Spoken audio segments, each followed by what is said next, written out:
Aleluia. E vamos ler a palavra do Senhor no livro do profeta Isaías, no capítulo 45, versículo 15. Isaías, capítulo 45, versículo 15, diz assim: verdadeiramente tu és um Deus que se esconde, ó Deus e Salvador de Israel. Amém? Digam comigo: verdadeiramente tu és um Deus que se esconde, ó Deus e Salvador de Israel. Senhor, fale conosco pela tua palavra, abre os olhos do nosso entendimento, ó Pai, nos dê sabedoria, revelação, direção e visão espiritual nesta noite. Estamos abertos, prontos para ouvir a tua voz, para receber o alimento, o ensino, a verdade, a palavra que o Senhor quer falar ao nosso coração, Pai. Que a nossa vida, o nosso pensamento seja totalmente consagrado e voltado ao Senhor agora. E repreendemos toda distração, toda confusão, toda perturbação, em nome de Jesus. Amém. Graças a Deus, glória a Deus. O ateu mais famoso da atualidade, Richard Dawkins, disse certa vez a alguém que lhe perguntou: e se um dia, quando você morrer, você se deparar com Deus e perceber então que todo o seu ateísmo era um engano e Deus existe? Então Dawkins respondeu: se eu me encontrasse com ele um dia, eu diria: Senhor, por que você foi para tão longe para se esconder? Para um ateu, Deus está tão longe, escondido da humanidade, a ponto de não ser conhecido, a ponto de não ser percebido. Mas será que é isso que a palavra de Deus nos diz? Eu quero caminhar com você nas Escrituras e analisar esta afirmação que nós lemos no livro de Isaías, porque está muito claro aos nossos olhos. Isaías 45, 15, verdadeiramente tu és um Deus que se esconde, ó Deus e Salvador de Israel. Se alguém chegasse para você nesta semana, antes de você fazer esta leitura e abrir os seus olhos para ler na Bíblia que Deus é um Deus que se esconde, e alguém chegasse em você nesta semana dizendo: olha, Deus é um Deus que se esconde, certamente você daria talvez até uma resposta contrária. Não, Deus não se esconde, Deus está aí muito claro e presente na vida de todos. Mas vamos analisar esta afirmação, e como é uma palavra da Bíblia, não tem como nós questionarmos, porque a Bíblia é perfeita e inerrante, a Bíblia é a verdade de Deus para nós. E está escrito que verdadeiramente Deus é um Deus que se esconde. E a pergunta é: por que Deus se esconde? Será que Deus quer brincar de esconde-esconde conosco? Quem já brincou de esconde-esconde? Os jovens de hoje em dia, será que brincam de esconde-esconde? Ou no celular não tem um joguinho assim? Mas era tão legal a brincadeira do esconde-esconde. Mas Deus não se esconde para brincar conosco. Estou escondido aqui, me ache. Não. Há um propósito para que Deus diga em sua palavra que Ele é um Deus que se esconde. Então eu começo a meditar nisso e eu encontro algumas respostas na Bíblia e percebo que Deus é um Deus que se esconde para que Ele se revele a quem o busca. Ele se esconde para ser encontrado, não para ficar escondido. Deus é um Deus que se esconde também para que todo amor e toda fé e toda confiança nele e obediência a ele seja voluntária e não obrigatória. Porque se a gente estivesse vendo Deus diariamente, não necessitaria de fé, porque fé é acreditar sem ver, é acreditar naquilo que nós não vemos.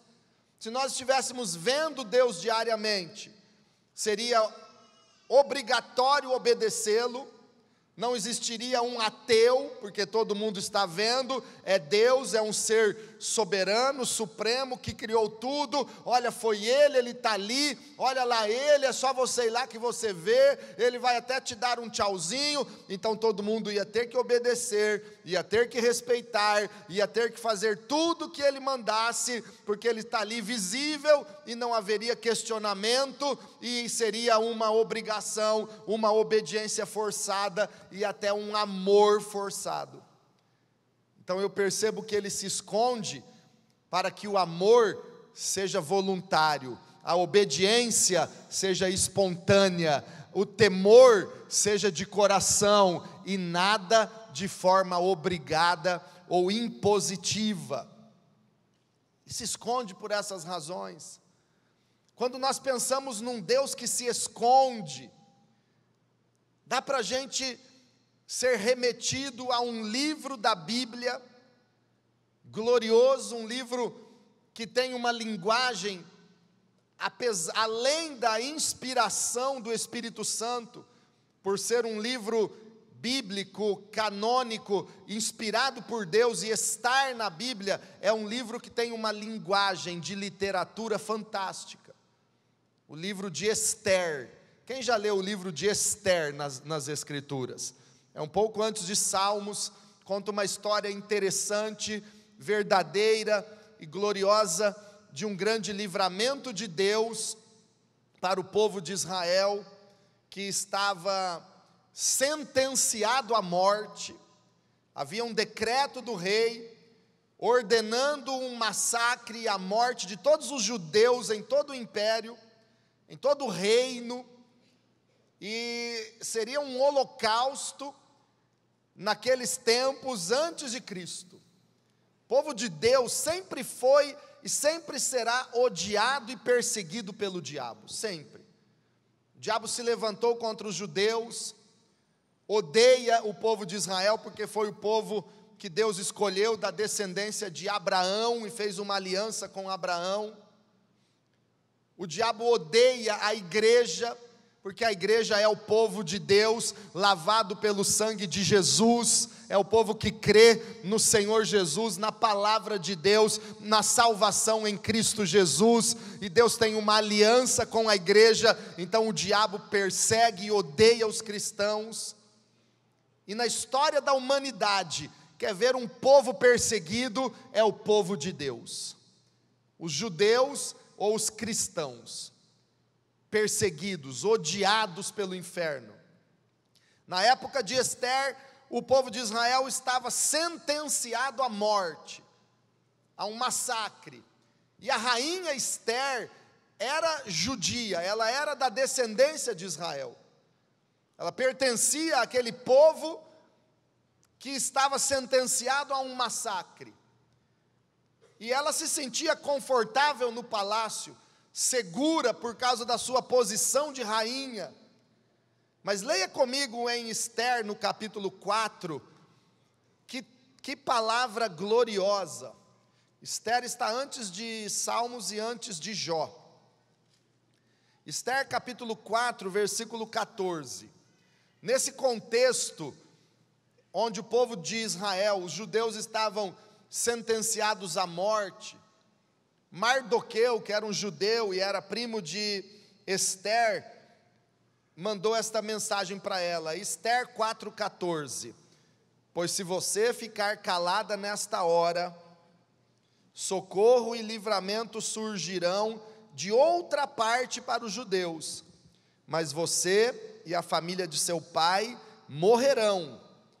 Quem sabe se não foi para um momento como este que você chegou à posição de rainha? Então veja bem, neste versículo não se fala o nome de Deus, mas Deus está por trás de todas essas palavras e o agir de Deus invisível está por trás desse texto. O livro de Esther, em nenhum capítulo, em nenhum versículo fala o nome de Deus. No livro da Bíblia, um livro inspirado, um livro que está na Bíblia, não fala nenhuma vez o nome de Deus. Nem o Senhor, nem Espírito Santo, nem Yahvé, nem Adonai, nem Jesus, nem o Espírito Santo, não cita o nome de Deus. Mas é um livro inspirado por Deus e que está na Bíblia. E mesmo sem que Deus apareça nesse livro, nós percebemos claramente um agir invisível de Deus. Nós percebemos claramente Deus por trás de todos os acontecimentos nesse livro de Esther.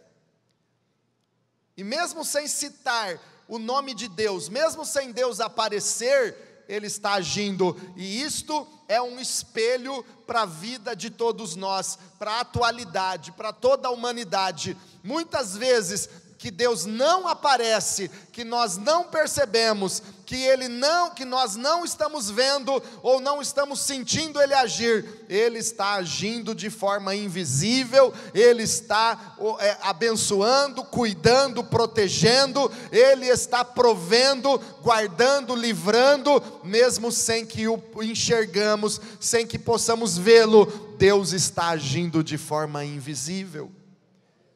Deus opera.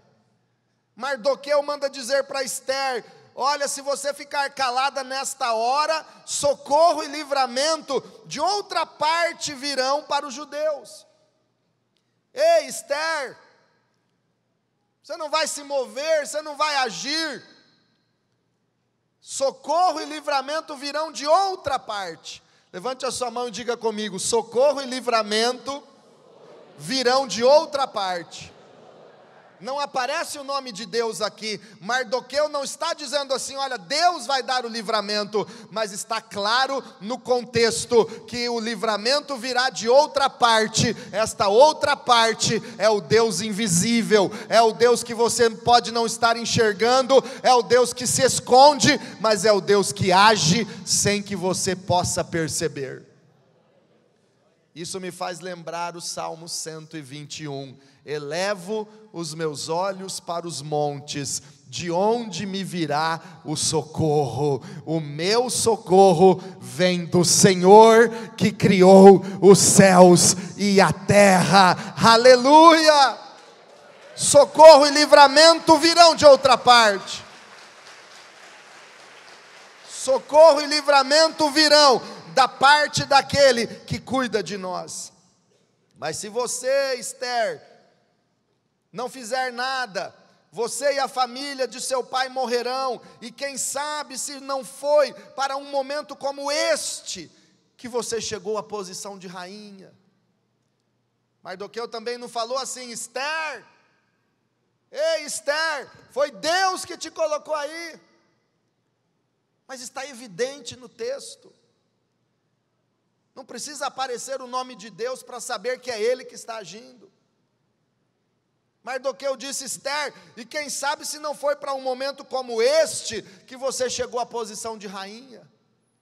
Irmão, irmã, quem sabe se não é para um momento como este que nós estamos vivendo, na iminência da volta de Cristo e o mundo perdido aí fora, que Deus te preparou para uma grande obra para Ele? Quem sabe se não foi para um momento como este, de expansão do reino de Deus, que Ele te honrou e te colocou numa posição financeira privilegiada? Quem sabe se não é para um momento como este, de lutar pela sua vida, pela sua cidade, pela sua família, que Deus te colocou na posição que Ele te colocou? Quem te colocou na posição que você está? Quem colocou a rainha Esther na posição de rainha? Deus não aparece no texto. Deus pode não aparecer na sua rotina diária. Talvez você não esteja percebendo Deus nas pequenas coisas. mas Deus está agindo de maneira invisível, Deus está agindo de maneira gloriosa, Deus está por perto, mesmo que escondido, Ele está por perto. Vamos ver isso na Bíblia? Quero dizer que Deus está perto. Vamos para Isaías 55, versículo 6. Diz assim, Isaías 55, verso 6. Busquem o Senhor, enquanto é possível achá-lo. Olha só, Deus se esconde? Sim, mas é possível achá-lo. Deus se esconde? Esconde, pastor, mas Ele quer ser encontrado por aqueles que o buscam. Busquem o Senhor enquanto é possível achá-lo. Clamem por Ele. Clamem por Ele, enquanto está perto. Fale para quem está aí do teu lado, Deus se esconde, mas Ele quer ser encontrado, e Ele está perto. Aleluia! Salmo 145, verso 18.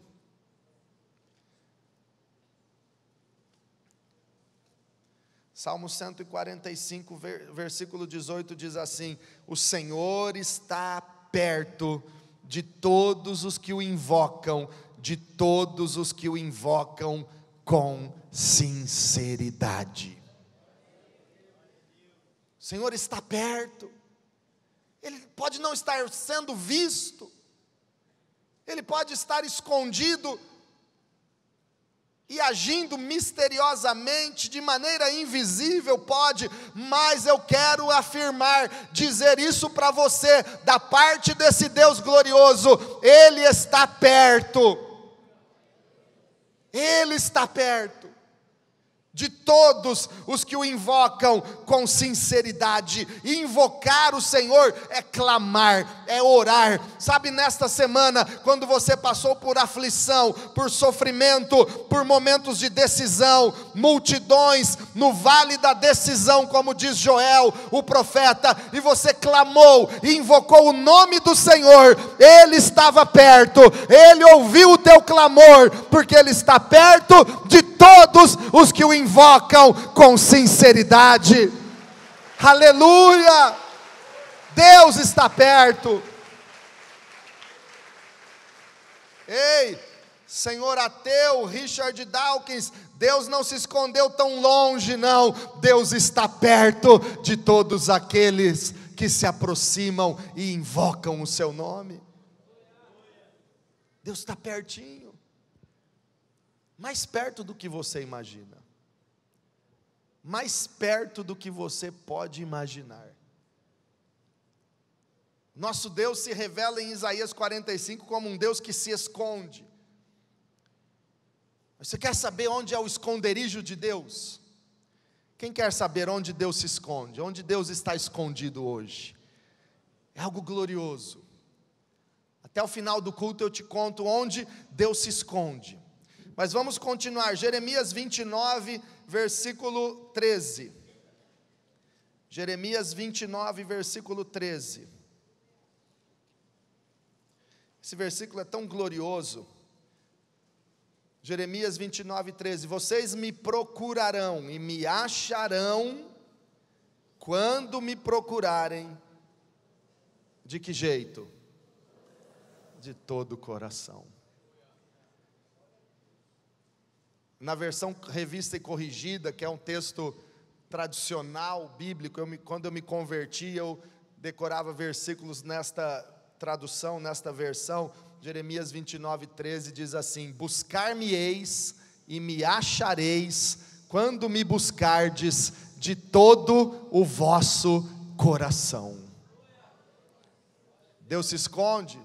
Se esconde, mas quem o busca, o encontra de verdade. Agora veja que para se encontrar com Deus, Ele diz: vocês me acharão quando me buscarem de todo o coração, todo. Deus não aceita coração dividido. Um pé na igreja, um pé no mundo, não vai encontrar Deus nunca. Eu amo a Deus, mas eu também amo os prazeres deste mundo. Coração dividido não o achará. Eu gosto tanto de ir à igreja, mas eu não gosto de me envolver muito. Eu quero ficar meio termo. Os mornos não encontrarão Deus, os mornos serão vomitados da minha boca, disse Jesus. Deus não aceita meio termo. Deus não aceita coração que é inconstante, que não sabe o que quer. Vocês me procurarão e me acharão, quando me procurarem de todo o coração. Quem aqui ama a Deus acima de tudo? Quem aqui busca primeiro, prioridade, Jesus Cristo e o reino de Deus, e as outras coisas serão acrescentadas? Quem ama esse Deus de todo o coração e alma e força? Levanta a sua mão e glorifica a Ele. Deus é tudo na sua vida, Jesus é a razão da sua vida, você o ama, você vive por Ele, para Ele, através dEle. Jesus Cristo é a razão da sua vida. É todo o coração. Aí encontra Deus, aí encontra de verdade. Também quando eu penso nesse Deus que se esconde, eu entendo no Salmo 25, versículo 14, que Deus se esconde e junto com Ele, Ele tem segredos e Ele tem tesouros escondidos para nos entregar. No mesmo capítulo 45 de Isaías, nós não vamos ler, mas eu já falei isso aqui algumas semanas atrás. Deus tem tesouros escondidos para entregar nas nossas mãos. Olha o que diz o Salmo 25, versículo 14: o Senhor confia os seus segredos aos que o temem e os leva a conhecer a sua aliança. Para quem Deus confia os seus segredos? Para aqueles que o temem. Aqueles que o temem, Ele conta coisas que ninguém mais sabe. Para aqueles que o temem, Ele dá tesouros que só Ele pode dar. Deus se esconde, mas no esconderijo do Altíssimo tem tesouros gloriosos que Ele confia nas mãos e nas vidas daqueles que o temem. Nós precisamos meditar e voltar a entender o que é o temor do Senhor.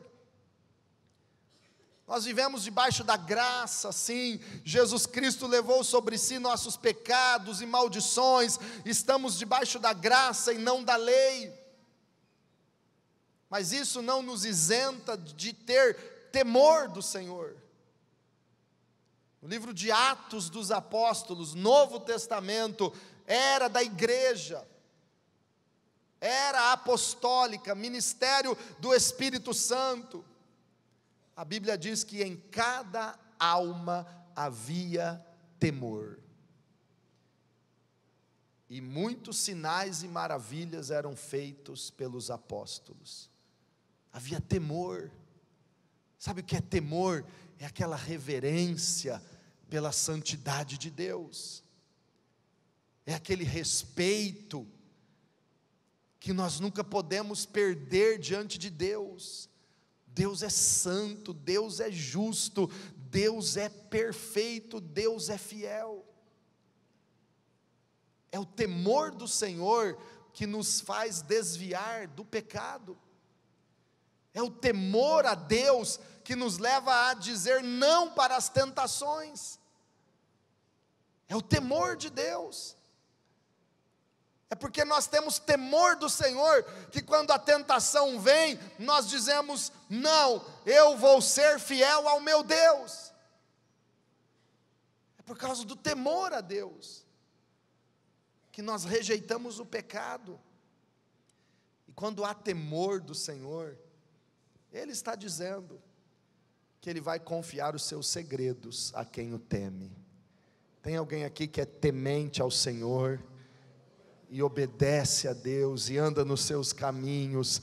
Deus vai te dar a cada dia mais tesouros que só para você Ele vai entregar, segredos que só para você Ele vai contar. Isso é maravilhoso. Ele só conta suas intimidades para quem tem temor a Ele. Quem acha que é íntimo de Deus, mas não tem temor, não conhece os segredos do Senhor. Mas quem tem temor do Senhor e anda na presença dEle, Ele revela os segredos, Ele revela coisas ocultas, Ele entrega os tesouros escondidos.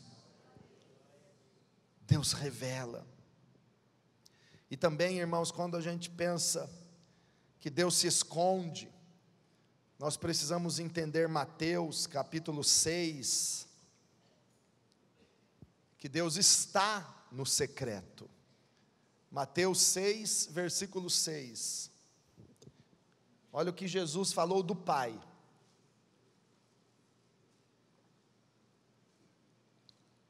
Mas quando você orar, vá para sua igreja, vá para seu quarto, feche a porta e ore a seu Pai que está onde? Diga assim: o meu Pai está em secreto. E continue a leitura. Então seu Pai que vê em secreto o recompensará. Jesus falou que o Pai está em secreto e vê em secreto, e nos recompensará. Nesse capítulo 6 de Mateus, Jesus fala de algumas coisas que a gente faz em secreto e Deus recompensa e abençoa. É lógico que está falando aqui de princípios, de coisas boas feitas em secreto, não é coisas más feitas em secreto. Porque se alguém faz alguma coisa errada, escondido, Deus também está em secreto, está vendo e o recompensará pela sua obra má. Mas a recompensa para o pecado é terrível, porque o salário do pecado é a morte.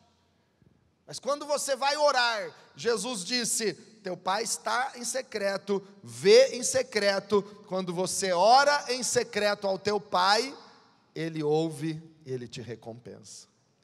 No versículo 4, Mateus 6, 4, de forma que você preste a sua ajuda em segredo, e seu Pai, que vê o que é feito em segredo, o recompensará.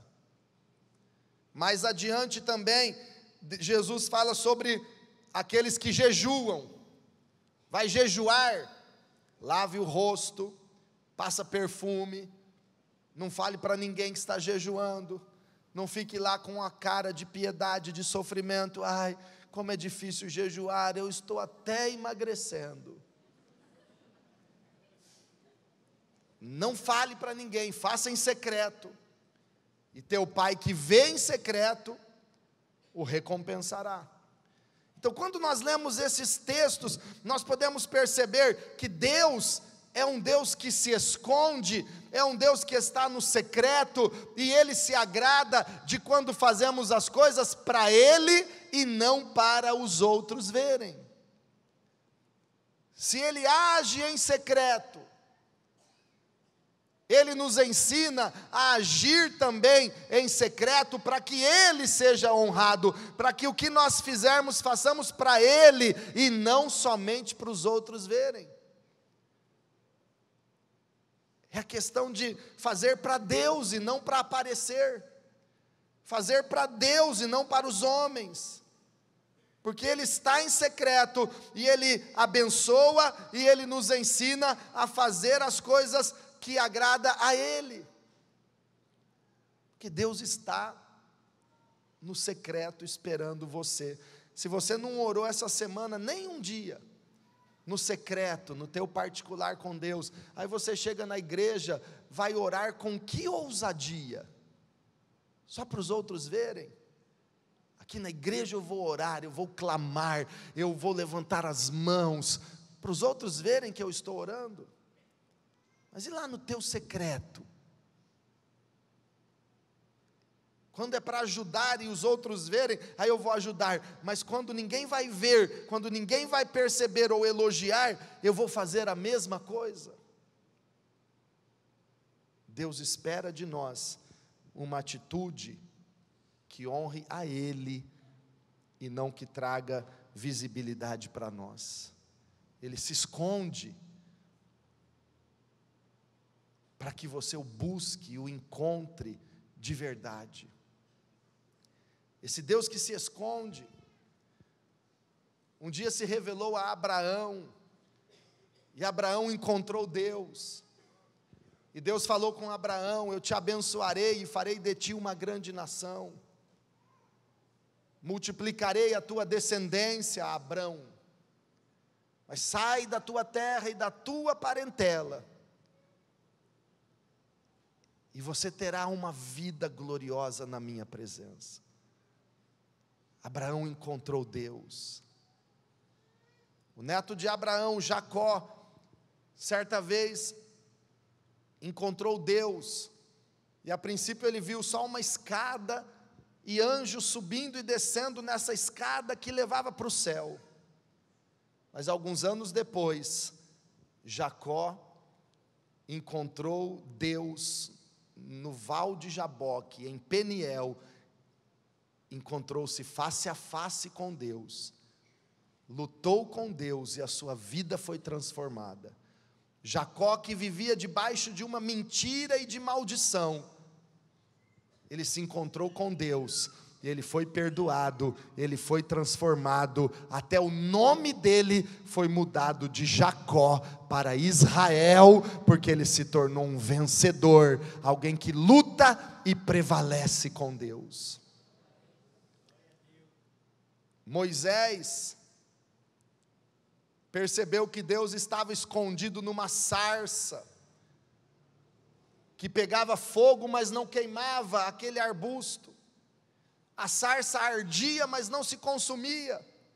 E Deus estava escondido na sarça, e por trás da sarça Deus falou com Moisés: Moisés, estou enviando você para libertar o meu povo da escravidão de Faraó.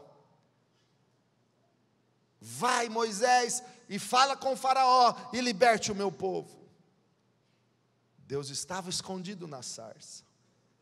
Moisés foi, libertou o povo de Israel, como você conhece a história, levou o povo para o Monte Sinai, e ali no Monte Sinai Deus deu a lei, Deus deu mandamentos, e mandou Moisés e Arão construírem uma arca de madeira revestida de ouro, chamada Arca da Aliança, ou Arca do Concerto.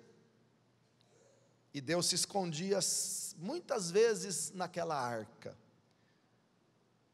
Muitas vezes, quando aquela arca chegava, era o próprio Deus chegando. A glória dele enchia o lugar. Vitórias em guerras aconteciam, porque muitas vezes Deus se escondia na arca. Fizeram o tabernáculo do deserto, depois a tenda de Davi, e depois o templo de Jerusalém, para guardar a arca, porque Deus se escondia na arca. E a Bíblia diz que muitas vezes Deus estava na arca, e ele se escondia naquela arca de ouro, e era glorioso. E a arca estava no templo em Jerusalém, e naquela ocasião todos olhavam para o templo e para a arca, não podiam vê-la porque havia um véu, mas para eles Deus estava lá, escondido na arca. Mas Deus já tinha nascido numa manjedoura, em Belém da Judéia, e eles estavam achando que Deus estava na arca. Deus estava andando na Galiléia, pregando o evangelho, curando os enfermos, libertando os cativos do diabo, e a maioria do povo ainda pensava que Deus estava escondido na arca. Deus foi condenado a uma morte de cruz, e ele estava escondido naquela cruz, crucificado por amor de nós, mas as pessoas achavam que Deus ainda estava escondido na arca, porém Ele estava na cruz, Ele morreu na cruz. Deus foi colocado na sepultura, o corpo de Jesus foi para o sepulcro. Deus estava escondido no sepulcro e não perceberam que era Deus. Mas ao terceiro dia, Ele saiu do sepulcro, Ele ressuscitou, Ele venceu a morte, Ele está vivo, é Jesus Cristo, Deus entre nós, o Emanuel, o Deus conosco. Deus estava na cruz e não perceberam. Deus foi colocado no sepulcro e não perceberam que era Deus. Ele ressuscitou e continuaram não percebendo que era Deus que havia vencido a morte e estava vivo e era Deus conosco. Muitos continuavam olhando para a arca, como se Deus estivesse na arca. Ainda hoje muitos estão olhando para a cruz, mas Ele não está mais na cruz. Muitos estão olhando para o sepulcro vazio, mas Ele não está mais lá. Está escrito na porta do sepulcro: Ele não está aqui, Ele ressuscitou. Muitos estão olhando para uma sarça, muitos estão olhando para um monte. A mulher samaritana dizia: aqui é o lugar para adorar. Os judeus respondiam: não, Jerusalém é o lugar para adorar.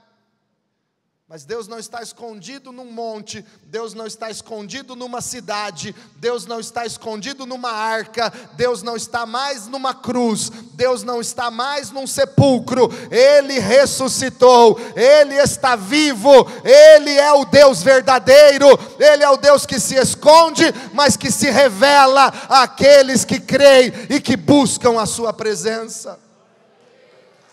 Ele é um Deus que se revela. Ele é um Deus que está conosco. Agora, quer saber onde Deus se esconde hoje? Leia comigo Colossenses, no capítulo 1. Carta do apóstolo Paulo aos Colossenses, capítulo 1, versículo 26 e 27. Diz assim, Colossenses 1, 26. O mistério... Diga comigo, mistério. Isso tem a ver com o Deus que se esconde. Preste atenção. O mistério que esteve oculto durante épocas e gerações, mas que agora foi manifestado a seus santos. A ele quis Deus dar a conhecer entre os gentios a gloriosa riqueza deste mistério. Qual é o mistério? Que é Cristo em vocês, a esperança da glória. Qual é o mistério?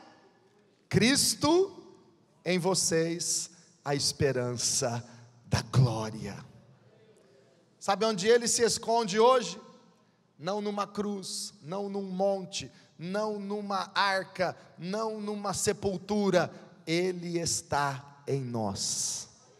Cristo em nós, a esperança da glória. O Espírito Santo habita em vós. Na carta aos Coríntios, o apóstolo Paulo fala, inspirado pelo Espírito Santo: ou não sabeis vós que o Espírito de Deus habita em vós? Sabe onde Ele se esconde? Fale para quem está do teu lado: Deus se esconde hoje em você. Ele está em você. Aleluia. Veja o capítulo 2, versículo 2, Colossenses 2, 2. Esforço-me para que eles sejam fortalecidos em seu coração, estejam unidos em amor e alcancem toda a riqueza do pleno conhecimento, a fim de conhecerem plenamente o mistério de Deus, a saber, qual é o mistério de Deus? Cristo. Versículo 3: nele estão escondidos todos os tesouros da sabedoria e do conhecimento. O segredo é Cristo, e Cristo está em nós, é a esperança da glória. Fica de pé na presença do Senhor, erga suas mãos bem alto para Ele. O mistério é Cristo. Deus estava escondido em Cristo e não perceberam. Deus estava na cruz e não perceberam que era Ele. Ele foi sepultado e não perceberam. Ele ressuscitou e muitos não perceberam. Mas você já percebeu que o mistério de Deus é Jesus Cristo. Ele ressuscitou. E este mistério hoje é Cristo em nós. Já não sou eu quem vive, mas Cristo vive em nós. Este é o glorioso mistério de Deus. Ele habita em você. Ele está em secreto. Ele está na sua vida. Levanta suas mãos, fecha os teus olhos e comece a adorá-lo.